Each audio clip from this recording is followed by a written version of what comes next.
এই হাজিরা কি করতেছ? এই যে বেসন দিয়ে প্রতিদিন ইফতারি করা লাগে। কিনে খাই না, ইফতারি আমরা বানিয়ে খাই বাড়ি। বাহ, এই যে আপনারা বেসন, বাসায় বানিয়ে খাবেন? হ্যাঁ, বেগুনি, পেঁয়াজি অল্প অল্প করে বানাই। এই যে বুট রান্না করলাম। এই যে বুটো করছো? এই যে বাহ। বুট করলাম, মাংস ওগুলা খেয়ে এসেছি পরে এগুলা আহ, ওই অল্প করে বানালাম। কিনতে গেলে একটা 5 টাকা করে নেবে। এত স্বাদের হবে না। কিনে খেলে লস হয়ে যাবে। দেখ, এরকম কাজের বউ বাড়িতে থাকলে কোনো কিছু কিনা লাগবে না। বাহ, এই যে বেগুনি বানাচ্ছে দেখেন ইফতারের জন্য। ইফতারের সব আয়োজন বাড়িতে করা হয়, তৈরি করা হয়।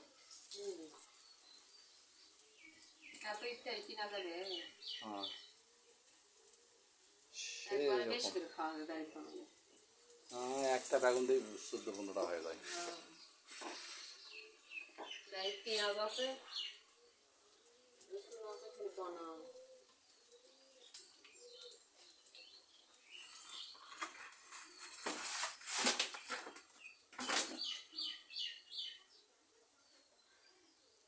রান্নাঘরের যে আলু টালু রাখছে এগুলো ইত্যাদিটা হলে দুপুর থেকে রান্না করে দিয়েছি। মাংস রান্না করলাম, বুট, মাংস করছিল। পুঁই শাকের চচ্চড়ি, ভাত। বাবা, রোজা আসলে আরো বেশি আমদানি হয়। যাই হোক, আমাদের রান্নাঘরটা খুব একটা সুন্দর নয়। এই যে বন্ধু চুলার রান্না মোটামুটি ভালো, খড়ি দিয়ে জাল দেওয়া যায়। খাওয়া দিন নাকি